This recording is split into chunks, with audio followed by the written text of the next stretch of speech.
este ratito es pues hablarles un poco de redes neuronales.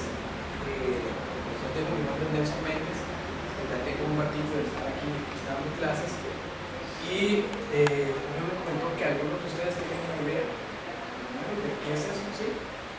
Ahí. Entonces voy a tratar de no volverles mucho, sí les voy a presentar la base teórica matemática que nos permite o nos fundamenta la creación de una red neuronal. Para que tengan una idea así muy rápido, cuando hablamos de IA o inteligencia artificial, hay 4 posibles puntos a tratar, o hay 4 panoramas distintos desde que se puede abordar esa temática. La primera es pensarlo como sistemas que piensan como humanos. Si pensamos en sistemas que piensan como humanos, lo que queremos es que las máquinas tengan mente propia. Esa es la idea. Como cuando uno ve Terminator y cosas de eso, ¿verdad? La idea es que tengan mente propia. Y hablamos de automatización de actividades. Significa que esa máquina podría hacer actividades de manera automática por sus propios medios o capacidades. Cuando hablamos de sistemas que piensan racionalmente, hablamos de facultades mentales. Acá no es solo que actúe. Cuando hablamos de actuar, no sé si ustedes han tenido la oportunidad de ver, por ejemplo, un brazo robot, aunque sea muy sencillo. El robot, el bracillo, normalmente lo que va a tener son servomotores. Estos servomotores lo que van a hacer es automatizarlo y poder girar con cierto grado de libertad. Todo depende de la tecnología. Cuando hablamos de eso, tiene que ver con no moverse en un espacio, sino capacidad de razonar, de poder pensar.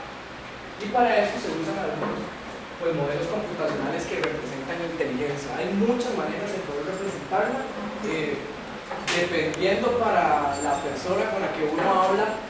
Hay gente que cataloga inteligencia artificial si tiene redes neuronales, si no tiene una red neuronal no es inteligencia artificial.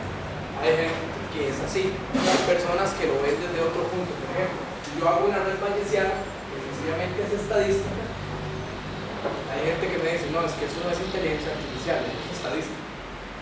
Si no tiene una red neuronal, no lo es. Entonces, hay muchos criterios divididos. Después tenemos sistemas que actúan como humanos. Entonces, la idea de esto es realizar funciones que son realizadas por personas que requieren inteligencia. ¿Qué sería una función que requiere inteligencia? Por ejemplo, si yo les pidiera a ustedes que para la próxima semana, supongamos que yo les doy clase, me traigan un cuadro, ustedes lo pinten, un óleo, ¿ustedes creen que se necesita inteligencia para poder hacerlo? ¿Sí o no? Es inteligencia y es bastante inteligencia. No todos, desgraciadamente, estamos facultados para poder hacerlo. Hay gente que es muy buena en esa área, pero tal vez usted le dice, bueno, me trae el cuadro para la otra semana, me trae un cuadro bellísimo. Pero usted le dice, ocupo que también de tarea factoricen eso, unas ecuacioncillas ahí de primer grado lineales. No las trae. ¿Por qué? Porque estamos hablando de grados de diferencia diferentes. Entonces, cuando hablamos de sistemas que actúan como humanos, a veces hay gente que dice, bueno, es inteligente, pero la inteligencia uno la puede dividir en razonamiento lógico-matemático y después uno puede hablar de creatividad.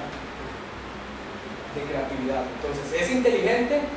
Bueno, es inteligente. Por ejemplo, hace un tiempo había aparecido un reto que una máquina era inteligente si le podía ganar al campeón mundial de ajedrez. Logró ganarlo. Pero dijeron, no es inteligente, porque todavía no es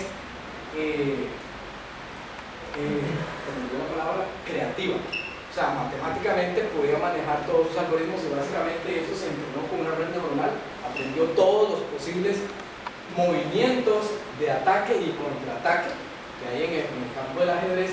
La ventaja del ajedrez es que el tablero es muy pequeño. O sea, son muchísimos movimientos, eso sí, pero si lo comparamos contra jugar otro tipo de juegos, el ajedrez es bastante pequeño. Y si pensáramos en uno más sencillo, pensemos en una red neuronal entrenada para jugar gato, el 3x3. eso es nada. Pero las posibilidades son muchas. Si yo lo pongo en la esquina de arriba, si lo pongo en la otra esquina de abajo, si juego en el centro, si juego en los laterales. Entonces, todo depende. Y la última definición son sistemas que actúan racionalmente. Entonces, cuando hablamos de eso, normalmente se hablan de agentes inteligentes. Son agentes especialistas en X cosa, en X materia, y para eso son muy buenos. Un agente inteligente especialista en reconocimiento de plantas. Y si usted le pone un animal, ¿qué va a poder hacer él? Nada, porque esa no es su especialidad. Es como cuando uno va al doctor. Ninguno de nosotros, si nos enfermamos, vamos donde el veterinario. ¿Qué va a hacer él? Ya, no sé, esto se parece como a un mono. Entonces, ¿cómo lo trataría? No se puede. Al revés, tal vez sí, como ciencia, pero de forma contraria no, porque es bastante peligroso. Ok, ahora, cuando uno habla de la historia de la inteligencia artificial, aparece esta figura, Alan Turing, que es uno de los primeros en estudiar lo que tiene que ver el cerebro. Cuando uno habla de inteligencia artificial, hay gente que lo que cree es que las computadoras son capaces de poder pensar igual que el ser humano. El problema es que no. Ninguno de nosotros piensa en binario. Sí. Por más que usted diga, ninguno de nosotros pensamos en binario. Al punto de que si yo les digo, bueno, olvídense de .NET, algunos que son amantes de .NET, les digo, vamos a comenzar a programar de verdad en lenguaje máquina, pues no. Usted apunta de unos y ceros y tiene que volver a recordar cómo hacer conversiones y pasar de decimal a binario, de decimal a hexadecimal y de hexadecimal a binario, y estar en ese juego. Probablemente la aplicación que hagamos sea sumamente buena, pero el proceso que nosotros vamos a durar en tenerla van a ser años luz, o sea, van a durar toda la vida. Entonces, no estamos acostumbrados a pensar de esa manera.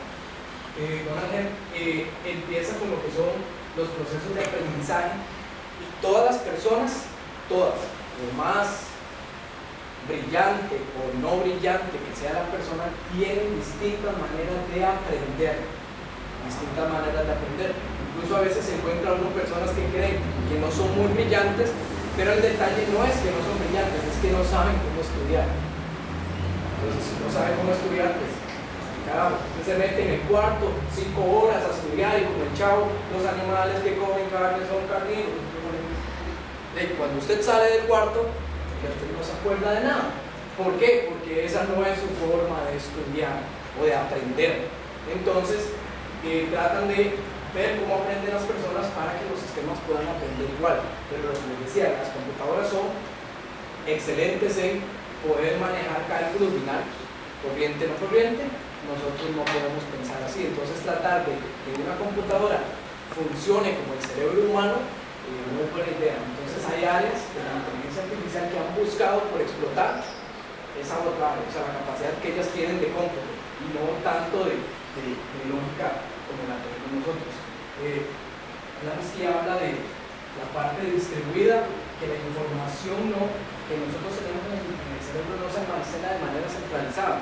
El cerebro está partido en varios hemisferios, y cada una de esas partes se encarga de tomar la parte que le interesa. Por eso es que les digo, hay personas que son muy buenas en arte, porque esa área de su cerebro está muy bien desarrollada. Hay otras personas que matemáticamente son muy buenas, hay otras que no. Pues sencillamente uno lo que los ve es con capacidad para hablar.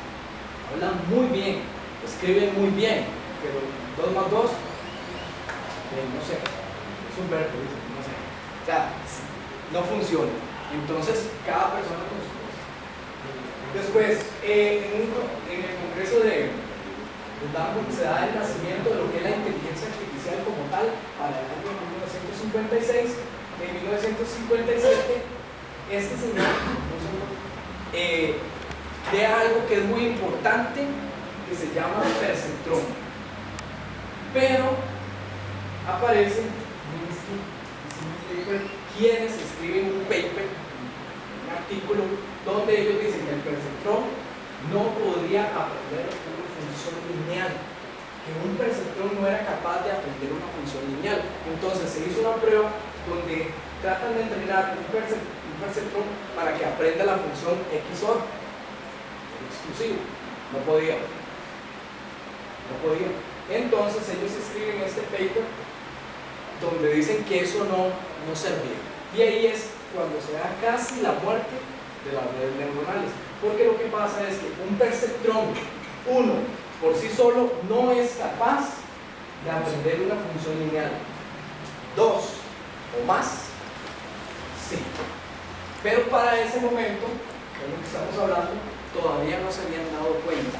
Y es donde aparecen entonces las redes neuronales, que lo que son es un conjunto de capas, y esas capas están formadas por perceptrones. Un perceptrón lo único que tiene son dos entradas y una salida. Eso es lo único que tiene. Por eso es que no puede atender un XOR. Pero si yo pongo dos, sí, ¿verdad? Como lógico, ¿verdad? Pero la ciencia de escribir ciencia a veces es, por ejemplo, si yo quiero escribir un artículo, la manera más sencilla de escribir un artículo es hablar mal de otro artículo. La manera más fácil. Claro, si yo lo puedo justificar, si no, pues estoy en problema, claro, no digo nada. Y por huevos, es el creador, es el que se le acredita este algoritmo que es sumamente importante para las redes neuronales, que se llama backtracking o retropropagación. Es un algoritmo que ahorita lo vamos a ver ahí matemáticamente. Lo que hace es jugar con los errores que hay, se calcula una derivada y se hace retropropagación hacia atrás para corregirlo y después se vuelve a correr hacia adelante. Y en eso está, por un ciclo X o hasta la cantidad mínima de error que usted quiera. Entonces, básicamente, las redes neuronales toman la idea de una red neuronal humana, donde lo que tenemos son neuronas y las neuronas lo que tienen es un axón, dendritas, y este proceso que se llama sinapsis, que la sinapsis es el proceso donde una neurona se une con otra y comienzan a compartir electricidad. Eso es electricidad, no electricidad, electricidad, no electricidad. Por eso es que funciona bastante bien para los computadores. Más o menos así se vería, digamos, una red neuronal artificial. Esta sería una red neuronal humana, digamos así, y así se vería una red artificial creada. Tenemos entradas, tenemos la función de red y tenemos la función de activación. La función de activación es justamente esto. Tenemos entradas, tenemos nuestras salidas y la función de activación es esto, la sinapsis, lo que yo comparto con otras redes, o pero en este caso sería con otras neuronas en específico. En conjunto, pues toda una red. ¿Es eso? Más o menos así se ve. Esta es otra manera gráfica de verlo. Lo que uno hace básicamente es, este es un perceptrón, solito no hace nada, pero si yo tengo varios de ellos, yo lo que hago es, en lugar de tener solamente dos entradas, este perceptrón va a tener n entradas de acuerdo a la capa anterior. Si yo tengo n, él va a tener n entradas y va a tener una salida, o dependiendo, si yo pongo otra capa, a esto se le llama capa oculta, capa de entrada, capa de salida. Yo puedo tener n capas ocultas. Entre más capas ocultas tenga yo, más eficiente va a ser mi red. Obviamente, entre más capas ocultas, más poder computacional necesito para poder hacerlo. Y sobre todo, si yo parto del hecho de mis entradas. Imaginemos eso. Si yo tengo una imagen, hagámosla muy pequeña, de 8 píxeles por 8 píxeles, ¿verdad? Eso quiere decir que tengo una matriz de 64, Si ya yo quiero una imagen de 256 por 256, entonces yo necesitaría crear, para poder entrenar una red neuronal que aprenda a reconocer imágenes, y mi imagen es de 256 por 256, entonces yo necesito 200 por 56 por 256 entradas, solo entradas, y entre más capas ocultas yo meta, eso se va a ir convirtiendo en algo muy grande.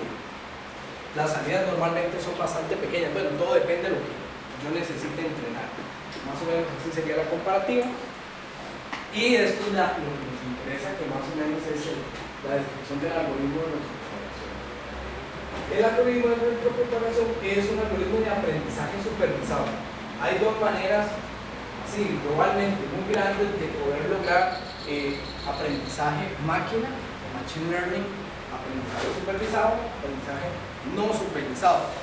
Supervisado sería como si ustedes, bueno, no sé si ustedes no son tan viejos, pero en la vieja escuela, cuando los alumnos se distraían, entonces las maestras, ustedes han visto que siempre tienen el metro ahí a la par de la pizarra.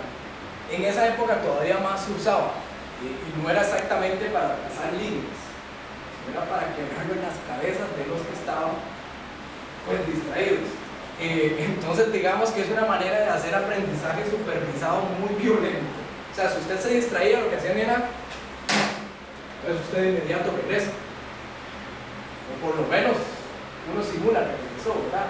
O habían unas muy buenas tirando botizas, yo no sé cómo hacían, aquí por la frente, no sé si alguno de ustedes conoció una de esas. Eso es una manera muy simbólica de representar aprendizaje supervisado, pero normalmente se representa de esta manera. Usted hace un proceso, usted lo termina, usted entrega su resultado, yo lo comparo, le digo si está bien, se queda tranquilo, si está mal, le digo vuélvalo a hacer. Y en eso me vengo constantemente. Para una máquina eso es un poco complicado, entonces uno lo que parte es de una serie de entradas y de este lado se especifica una salida esperada. Entonces yo lo que hago es, tengo estas entradas y aquí me salió algo diferente a lo que yo esperaba, vuelvo a ejecutar el algoritmo. Obtuve algo que no se parece todavía, vuelvo a ejecutar el algoritmo hasta yo lograr alcanzar lo que yo espero. Y eso es aprendizaje pues supervisado. Ya cuando hablamos de esa parte de aprendizaje supervisado un poco más matemática, se representa de esa manera. Un conjunto de aprendizaje X, subir las entradas que yo necesite, y voy a tener pares de entrenamiento que van a ser los contra qué voy a cotejar yo mi salida, y qué es lo que voy a hacer es tratar de vincularlo a un patrón ahí. O sea, yo le voy a decir, esto que entra acá puede ser una imagen, puede ser sonido, puede ser lo que ustedes quieran, va a entrar, su I va a ser tan grande como N, siempre va a ser los naturales, páselo por todas las capas ocultas y revise que la salida de eso se parezca a lo que yo espero. Si se parece, estamos bien, si no, vuelvo a intentarlo. Eso es una manera un poco diferente de identificarlo. Viéndolo desde esta manera, cada patrón de entrada X o Y se puede representar como esto. ¿Qué es esto? Un vector. Es un vector. Así de sencillo. Es un vector. Y cada clasificación Y sub I se puede representar como un vector.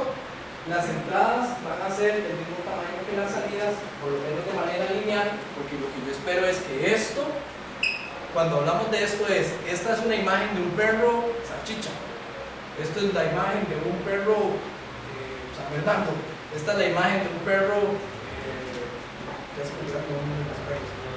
de los perros que existan. Y acá entonces yo le digo, cuando entra esto, yo lo que espero es cierta salida, y eso es un San Bernardo, un perro salchicha, o lo que sea. Entonces yo la voy a entrenar de esa manera. Esto, es común que estos valores se encuentren normalizados de esta manera, donde X sub I pertenezca a 0 o a 1 y Y sub I pertenezca a 1 y a 0, o sea, es binario. Por ejemplo, yo tengo una imagen, yo la salgo, tengo una cámara muy buena, pongo la foto del perrito o de lo que yo quiera, le genera una imagen en BMP, o sea, full resolución. ¿Qué hago yo con eso? No me sirve para nada. Lo primero que hago es, la paso por un algoritmo que lo que hace es dejarme solo en escala de grises, o preferiblemente blanco y negro, para yo poder hacer, porque todavía si yo digo, esto es gris, esto es un poquito más gris, no sigue siendo binario, yo necesito que sea completamente binario. Entonces me da 0 o 1, como decir, aquí hay algo en este pixel, aquí no hay nada, aquí hay algo, aquí no hay nada, aquí hay algo, aquí no hay nada. Y ella comienza a trabajar con esos valores, y yo de salida, eso sí, lo malo de las redes neuronales es que para poderlas entrenar y que funcionen muy bien, este set de datos tiene que ser muy grande, sumamente grande, y yo tener, o sea, si quiero entrenar una red neuronal para reconocer perros, fotografías, yo necesito una foto de todos los perros que existan, me refiero a todas las razas que me interese pues, clasificar. Y de salida, yo a mano tuve que hacer, bueno, y el patrón de salida, cuando usted encuentre un perro San Bernardo va a ser este, yo lo hago a mano, uno por uno, eso es lo malo. Si ya a mí me dan esto y esto, pues programarlo no es nada, el problema es juntar los datos, tener ese set, porque puede ser bastante grande. En el TEC hay un profesor, se me olvidó el nombre, estaba trabajando doctoral, una red neuronal que está entrenada para reconocer plantas. Entonces, usted le pone una hoja y le dice, sí, eso es un árbol de manzana, de tal zona del país o de tal zona del mundo. Porque si yo digo, bueno, árbol de manzana, ¿cuántos tipos de manzana hay? No sé si ustedes conocen cuántos tipos de manzana hay, pero hay muchos tipos de manzana. Y si uno piensa en un árbol de naranja, también hay un montón de tipos. Y si así seguimos, pues hay un montón de especies que tienen subespecies que hacen eso monstruosamente grande. Entonces conseguir todos esos datos es lo complicado. Pero si a mí, un especialista en botánica me los da, porque si a mí me ponen a diferenciar, bueno, ¿y ese palo que está ahí de qué es? ¿Y ese de qué es? Ya, y los dos son de madera. ¿Qué voy a saber yo de qué son? Esa no es mi área. Pero si a mí me dan los datos, pues está bien. Porque el problema que tenemos cuando hablamos de IA es yo puedo saber, o sea, para poder programar esto yo necesito conocer bastante de computación, bastante, cuando quiero trabajar en Machine Learning. ¿Qué pasa si yo quiero aplicar inteligencia artificial para medicina? Yo no sé nada de medicina. Yo digo, bueno, no importa, voy a ir ahí a la facultad de medicina de la UCR, comienzo desde cero. ¿Cuánto voy a durar? ¿Y cuánto duré en computación? Entonces, uno dice, bueno, suave. Y para entender cómo funcionan muy bien las redes neuronales, porque quiero ver cómo funciona el cerebro humano, hoy voy a estudiar cerebro. Bien, usted dice, ¿y ahora cuánto voy a durar más? No se puede. Entonces, normalmente para esto lo que se hacen son trabajos interdisciplinarios donde traemos especialistas de distintas áreas que nos aporten y nosotros les aportamos, porque si no, una vida no nos alcanzaría para poder hacer nada. Menos ahora, ¿verdad? Cuando hablamos del conocimiento globalizado. Si uno lee, por ejemplo, a Platón y él dice, y era esto, y era esto, y era esto, y era esto, era de todo. Pero la diferencia es que el conocimiento que había en ese momento era reducido en esas áreas, ahora es sumamente grande. Y incluso en esta área, uno ve que yo no puedo ser especialista en bases de datos y ser especialista en diseño y análisis de software. Son dos cosas que están separadas lógicamente y me llevan o me especializo en esto o me especializo en lo otro, pero en las dos ser sumamente bueno es muy complicado. Y si empezamos, bueno, no, es que yo lo que quiero es llegar a programar empotrados, yo quiero programar microchips. Usted dice, bueno, y también tengo que saber de bases de datos y saber de las dos cosas a un nivel muy alto no es fácil. Te va a necesitar mucho tiempo y así podemos seguir con redes y un montón de cosas. Ahora, este modelo que tenemos acá se habla de una función lineal que se llama net. Vean que esta es la función lineal. Es una sumatoria, un corriente. Una sumatoria que va desde i igual a 1 hasta n de los w sub i por los x sub i. Ahora, ese w sub i es bastante curioso porque las redes neuronales, cuando uno las pone a correr, la primera vez juegan con el azar. Se tira un número aleatorio de x y tal valor. Y a veces por eso es que la primera corrida de su red puede ser sumamente pésima y no logre identificar nada. Usted dice, pero la dejé 2 días corriendo. Mala suerte, usted la vuelve a correr y tal vez el número aleatorio que salió ahí es lo suficientemente bueno para que esa red funcione. Entonces, ya a veces es cuestión de suerte. Obviamente, uno lo que hace es guardar el set de datos que arrojó y usted vuelve a iterar sobre él hasta llegar a corregirlo lo más que se pueda. Pero el problema que tienen las redes neuronales es, algo que se llama sobreentrenamiento. Si yo sobreentreno una red, voy a tener problemas. O sea, yo le pongo puras fotos de bulldogs, puras fotos de bulldogs, puras fotos de bulldogs, puras fotos de bulldogs. Entonces, claro, yo le pongo una foto de un bulldog y me dice, es una foto de un bulldog. Perfecto. Pero yo le pongo la foto de un perro salchicha. Y me dice, no sé qué es. O me puede decir que es un perro bulldog. ¿Por qué? Porque cuando uno sobreentrena una red, se da un fenómeno que se llama alucinación. Entonces ella comienza a alucinar y empieza a ver perros bulldog por todo lado. Por todo lado. Lástima que se me olvidó traer esa en internet está esa imagen. Si le ponen un caballo, un hombre montado en un caballo y la red, corre la red sobre eso, pero en lugar de decirle a la red que le diga si eso no es, le dice que dibuje lo que ella está viendo. Por eso es una parte muy curiosa que se puede usar también para hacer las creativas. Y ella, en el perro, en la persona, empieza a ver en los árboles, empieza a ver perros. Se la pongo bien, ¿verdad? Y eso es una máquina, ¿verdad? Ok, el out o la salida es una función no lineal. No lineal. Esta de entrada es una función lineal, esta es una función no lineal. Que es igual a out es igual a g de net, que es igual a g de esta sumatoria. Pero cuando hablamos de este g, estamos hablando que necesitamos calcular la derivada de esto que está acá. Entonces ahorita vamos a ver que esta función de activación, que es la que hace todo, tiene que ser muy bien escogida y es sumamente importante. Entonces uno lo que busca es una función que sea muy fácil de tratar. Hay funciones que son horribles, hay funciones que son muy bonitas de tratar. Entonces aparecen estas funciones que se llaman funciones sigmoides. Entonces una función sigmoide, su rango de salida, su dominio, su ámbito, perdón, va desde 0 hasta 1. Entonces yo solo voy a tener valorcitos acá, entre 0 y 1. ¿Qué es lo bueno de que esté entre 0 y 1? ¿Qué es lo que entra? Un 0 o 1. ¿Qué es lo que yo ocupo que salga? Un 0 o un 1. Entonces, yo puedo decidir qué tan tolerante voy a ser para alcanzar mi 1 y qué tan tolerante quiero ser para alcanzar mi 0. Entonces, si me da algo como 0.8, yo digo, para mí eso es suficiente. Lo pego contra el techo y le digo hasta arriba, le hago un 6.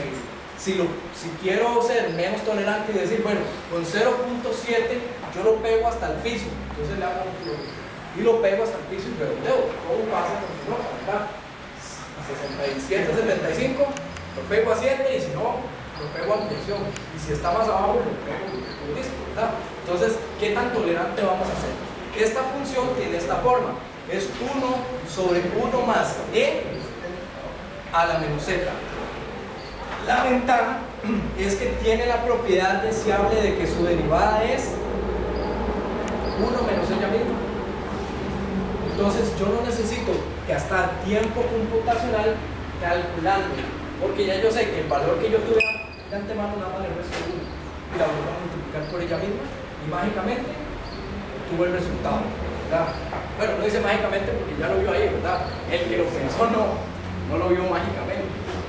Ok, entonces el algoritmo se divide en dos partes principales: una propagación hacia adelante y la que vamos a ver ahorita después de esta, propagación hacia atrás.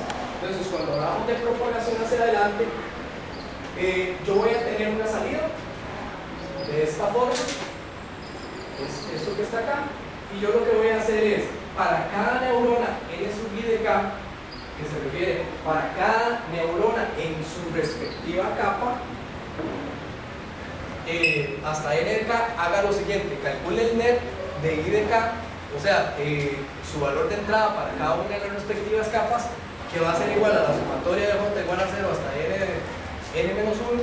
O sea, este n de k menos 1 significa, como en redes, una red tiene 255 posibilidades, nosotros no ponemos el 255, de 0 a 254, es eso que está ahí, ¿verdad?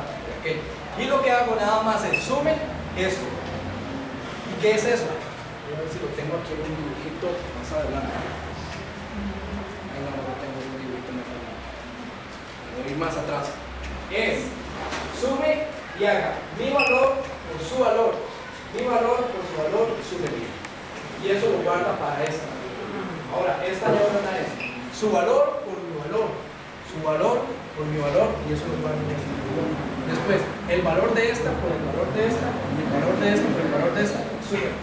Eso me va a dar acá un vector de salida.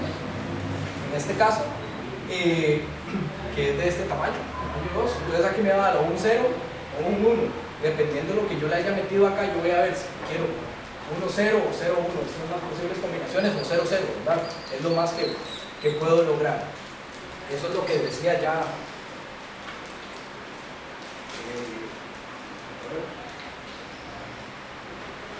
Eso es lo que dice esto gráficamente.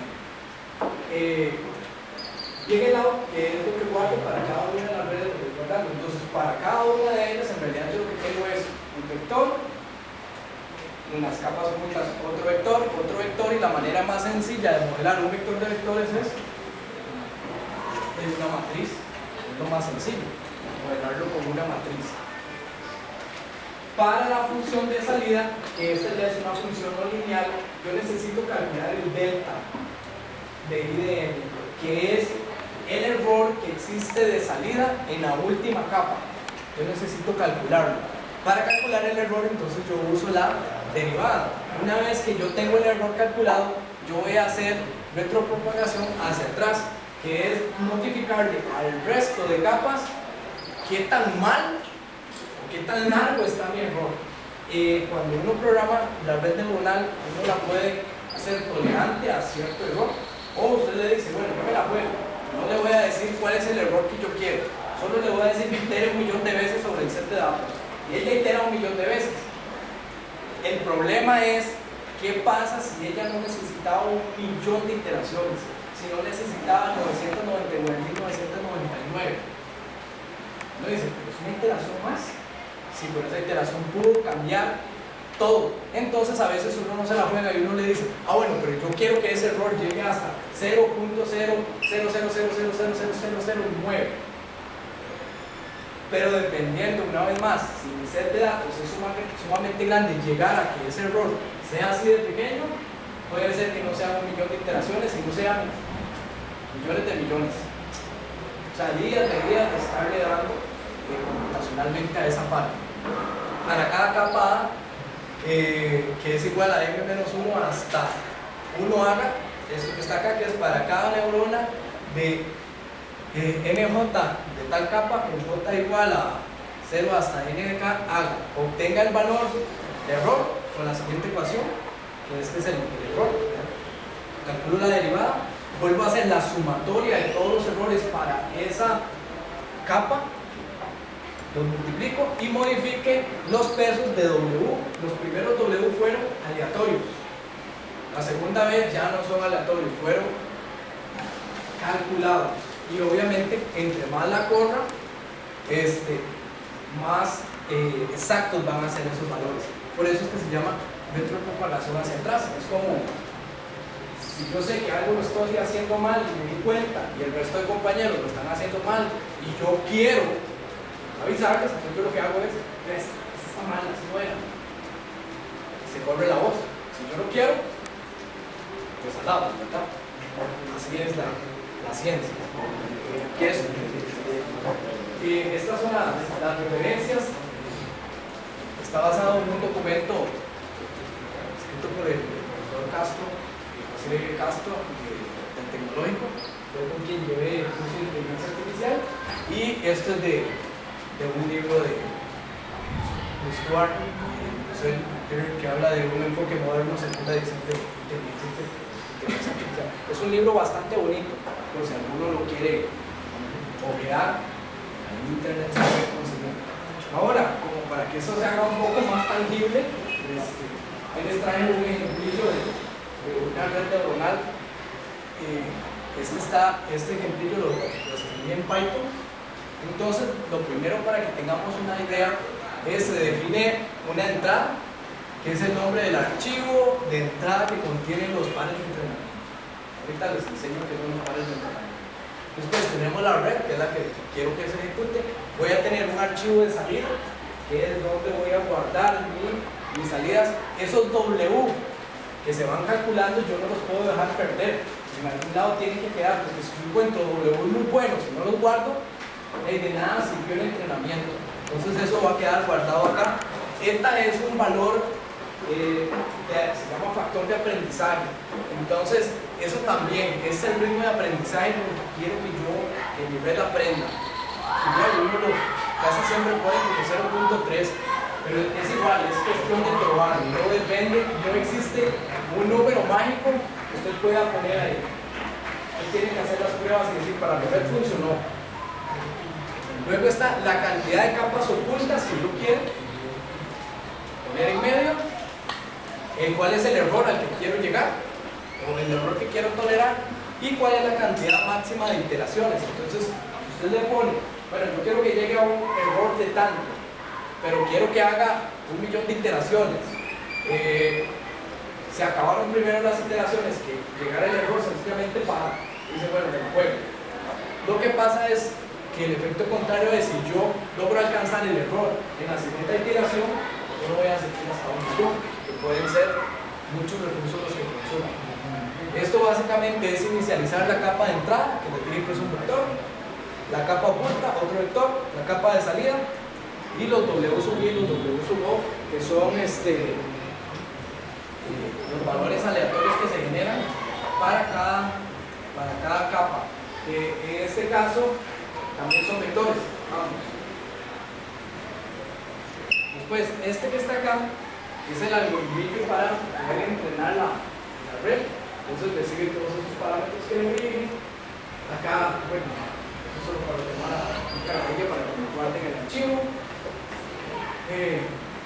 Los patrones los jala desde el archivo. Crea las capas ocultas. Y aquí es donde viene. Eso que se llama época es la iteración. Entonces estoy en la época 0, o sea, voy a iterar una vez. Estoy en la época 2, 3, 4. Se le llaman épocas porque ella va cambiando constantemente. Dentro, entonces, empieza a correr por cada uno de los patrones que yo tenga. Entonces yo corro desde P hasta la cantidad de patrones que yo tenga. Comienza, bueno, ahí estos son las salidillas que puse en pantalla para poderse ir guiando al que es lo que está haciendo. Entonces aquí le dice, el patrón que yo cargué es este. Lo que yo espero de salida es esto, y empieza a darle y dice, lo que tuve de salida es esto. Entonces ahí me dice qué tan largo o cerca estoy de la meta que quiero alcanzar. Una vez que tengo eso, acá se guarda en el archivillo, lo que les dije, es bastante importante. Esta es una funcióncita que lo que hace, aquella primera hace retroalimentación hacia adelante, retroalimentación hacia atrás. Cuando uno corre la función de test de prueba, uno lo que hace es retroalimentación en solo un sentido, hacia adelante. Y ya no necesita corregir el error. Ya usted llegó hasta un punto de, usted asume como deseable. Usted corre sobre eso hacia adelante, por tanto es un poquito más rápido de ejecutar. Igual, lo que hace es tomar un patrón, lo vuelve a leer, averigua cuál es la meta que se quiere esperar, que es una salida, corre hacia adelante únicamente y nos da la salida. Si vemos el de arriba, vamos a ver, acá tenemos un forward, tenemos uno que corre hacia adelante con ese patrón, y después uno que corre hacia atrás con los valores obtenidos y lo que yo esperaba para volver a corregir el error. Ya eso está por acá adentro. Esa es la función sigmoide. Nada más llamar a es 1 dividido entre 1 por nada más. Y la derivada es esta, por el resultado mismo. Esta incluso queda más bonita que esta. Es más sencillo, por eso es que se escogen ese tipo de funciones. Se puede hacer con algunas funciones logarítmicas también, pero yo asumo, digamos, qué tanto quiero arriesgar que eso permite de más solo por obtener un valor más o menos deseable. Ese es el algoritmo que va hacia adelante. Entonces vean que básicamente, como esto al fin y al cabo tengo dos vectores, no puedo hacer todo por, porque lo que voy a recorrer es una matriz. Voy calculando la suma de las entradas para hacer la sumatoria. Y lo que hago es, las entradas que me va dando, yo le digo que es que las necesitaba convertir a float. Entre más preciso sea, mejor, ¿verdad? Ya después al final se truncarán. Hago aquí la multiplicación. Recuerden que era la sumatoria de lo que yo subí por, este es ese por, y la sumatoria obviamente se va a hacer al por final, ¿verdad? Es eso. Toma lo que está en la capa, su j, y le dice que es igual a esto. Le paso por la función smoide, ya ella me va a dar su valor y lo voy acumulando.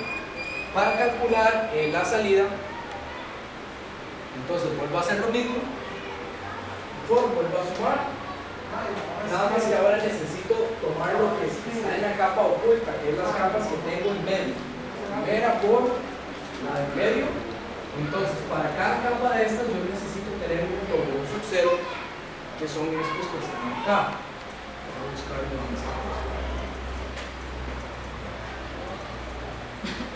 Son estos que están acá. Cada una tiene sus Ws, cada una. O sea, cada una sabe cuál es su error.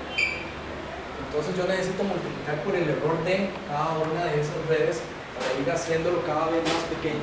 Entonces uno lo que en realidad está haciendo es esto. Tengo un perro salchicha, un perro bulldog, un perro lo que sea.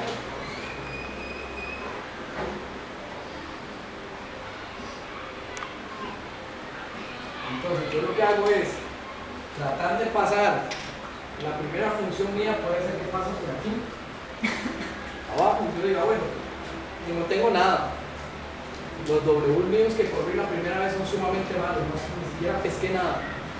Entonces puede ser que para la próxima vez mi función ya logre identificar esos tres bichos. Todavía me faltan todos esos de identificar.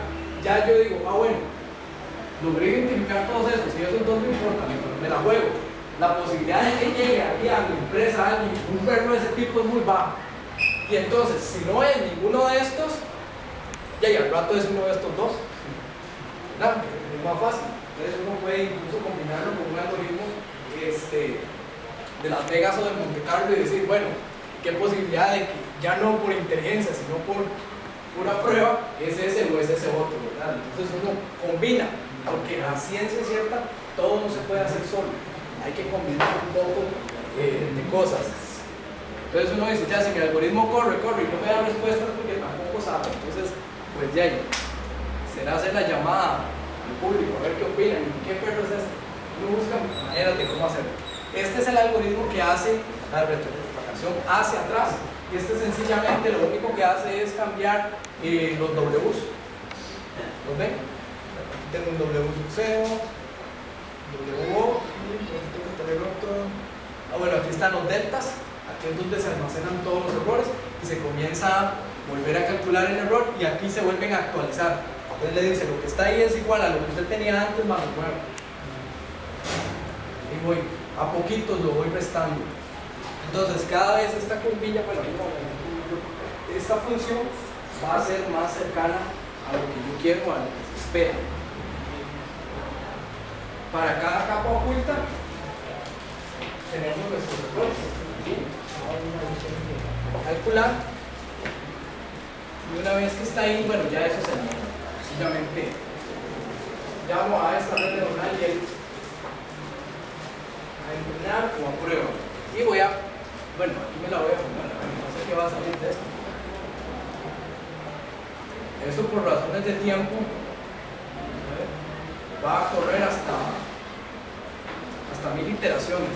1000 iteraciones son sumamente rápidas, al centro de entrada y salida, y obviamente el sistema operativo está metiendo las manos ahí por mí para poder hacer solo eso. Entonces lo hace más lento, pero eso es para tener una idea. Si yo lo parara acá en un punto X, tenerlo por aquí tal vez, vamos a ver, dice, en este caso, él quiere aprender esta combinación 1, 0, 0, 0, 0, 0, 0, 0, 0, 0, 0. Esto es la salida que se está obteniendo, y dice que él, 1, 0, 0, 0, 0, 0, lo está viendo ahorita como 0, 0, 1. ¿Se parecen algo? Este 1 yo lo ocupaba aquí, pero él de momento lo ve ahí. Entonces, eso lo vuelve a ejecutar una cantidad de veces. Acá está el patrón que yo espero y da el patrón que está encontrando. Obviamente hay patrones donde hay muchos unos, entonces él va encontrando unos poco a poco, ¿verdad? Hasta llegar a encontrarlo. Esta red, no sé si ya paró, no, todavía no ha parado, ahí sigue dando. Se va a encontrar un buque.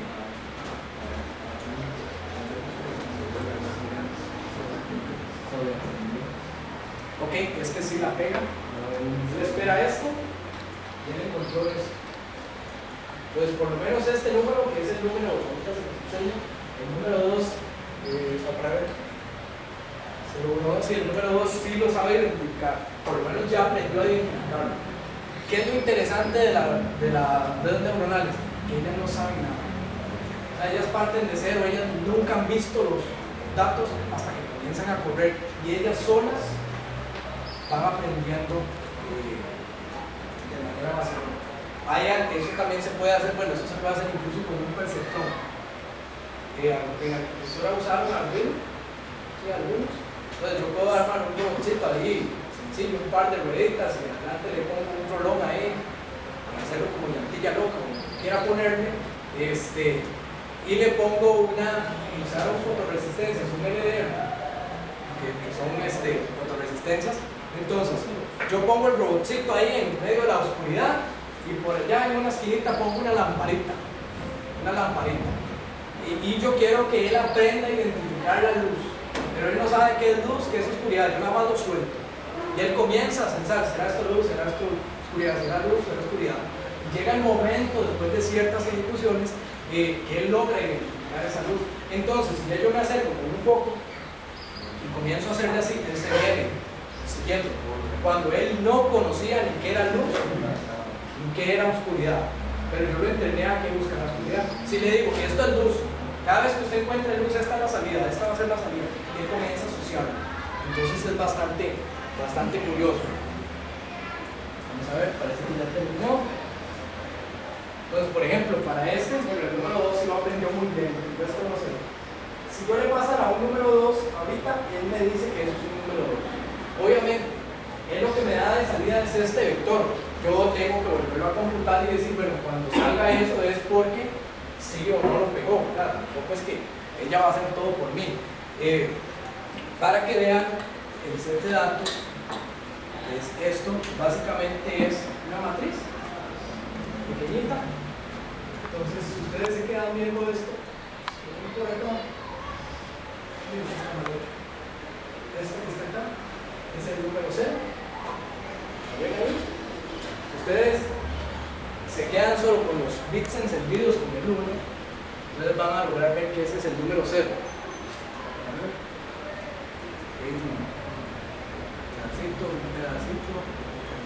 Un pedacito, ese es el número 0. Y así sucesivamente sigo. Entonces esto perfectamente se puede hacer con una imagen. Lo que uno hace nada más con la imagen es llevarla a este estado. Como imagen entera no sirve, pero ya en este estado sí me sirve, unos y ceros. Y es nada más subirla a un buffer y automáticamente está en binario. Yo nada más la vuelvo en lo que yo quiera, en una matriz o en lo que yo quiera. Y en realidad yo ni siquiera lo ocupo como una matriz, puede ser lineal. Yo lo único que ocupo es unos y ceros. Y si está lineal todavía es más fácil. Y nada más lo vuelvo con un vector y es más sencillo. Y ahí siguen, ahí si ustedes van viendo, vienen los diferentes. Vamos a ver cuál es este, si lo puedo identificar. Este es el 1. Ahí vienen distintos. Entonces, distintas entradas. Si uno no volviera a correr, yo no recuerdo si ese otro tiene un número. Por ejemplo, ya ahora yo lo corrí solo en prueba y él me dice, esto que entró es un 2. Así de golpe. No duró todo lo que duró hace un rato. Porque el trabajo duro es hacer el entrenamiento. Ya hacer la corrida es bastante sencillo. Hay algunas técnicas que se usan como programación distribuida. Ya he hecho en varios tacos. Puedo ejecutar porciones de prueba y después todo juntarlo. Porque si ya yo le paso un set de pongamos un número pequeñito, 10.000 imágenes de 256 por 256 es algo enorme, creo que más es bastante complicado. Entonces ya hubo más un poquillo ahí y hace programación distribuida, le dice usted va a tener esto, usted va a tener esto, usted va a tener esto, compútelo, cuando termina me lo devuelve, yo lo junto todo, cada quien. Entonces para eso se ha utilizado esa parte. De momento eso sería, no sé si alguno tiene alguna consulta.